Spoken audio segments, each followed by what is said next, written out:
I told you the truth. While a lot of people were talking politics and a lot of people were talking theory, let me tell you something. Trying to deny I told you the truth the whole time. I told you the truth. I told you the truth the whole time. Because I believe. I believe in you. I believe in Bonnie. I believe if they get the truth, I believe in love. If they get the facts, they will do the right thing. Right. So here is. Okay, shut up, Andrew Cuomo. So here's the thing. The Justice Department has just stopped the investigation into him. And others. Mm-hmm. Really? There's nothing to see there. It's almost as if the only thing they care about is getting those Republicans and silencing people online. Now, they were doing it slowly. However, I don't think they did it slow enough. We noticed. And now it seems they're moving at warp speed. There's a couple of stories that I find very, very, very disturbing. And they are stories on what the government is now doing and how they are now starting to team up with these high-tech companies. They are now teaming up with companies that are giving us AI that you just can't argue with. Police are now using something called ShotSpotter.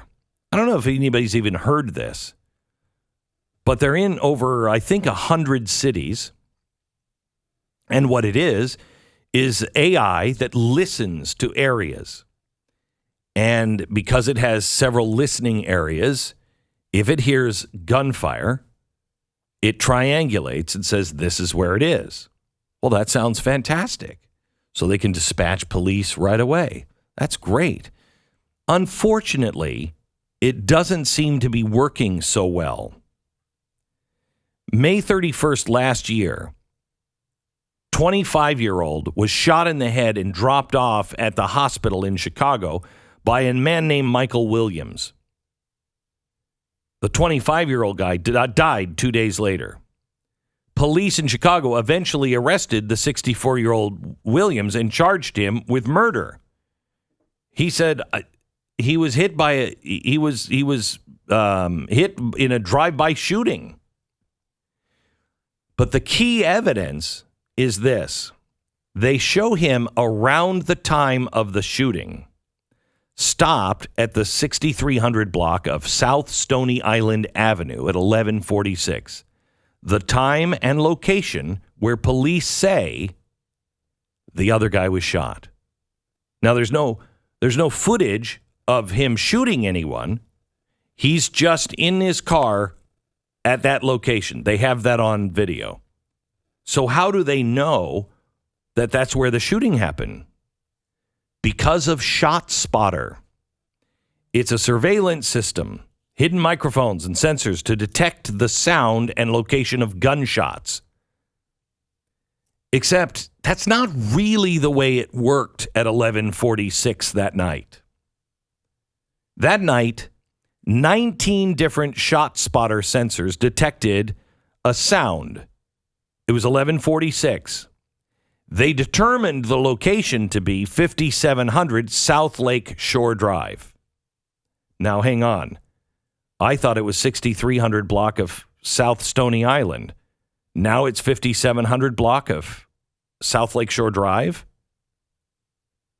This is a mile away from where they had Williams and said he was sitting there in his car and he just committed this murder right there. Here's the deal.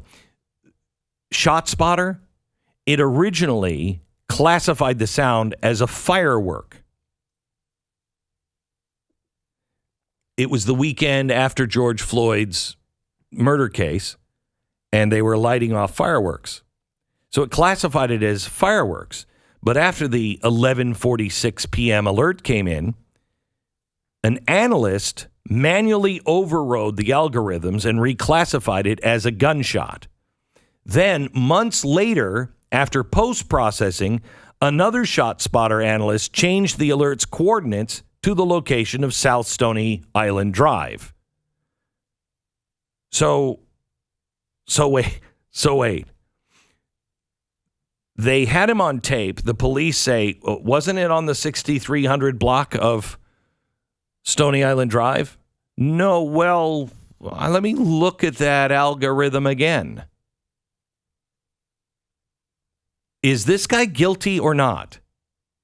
Or is this the system that is supposed to keep us safe, but it is constantly being altered by humans once they have a suspect? It really happened over here, didn't it? Oh, yeah, looks like it did. Do you trust this system at all? How many people have been nailed and gone to jail using ShotSpotter?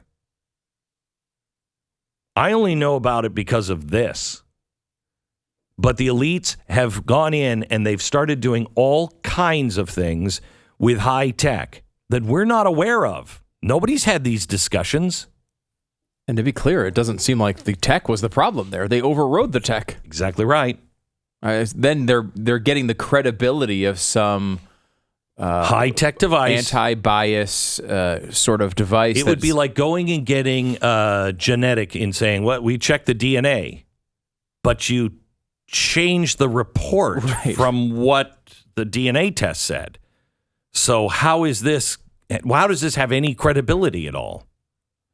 More on this tomorrow, a lot more on this tomorrow, what the federal government is doing at 9 o'clock on our special, Wednesday night special on BlazeTV.com.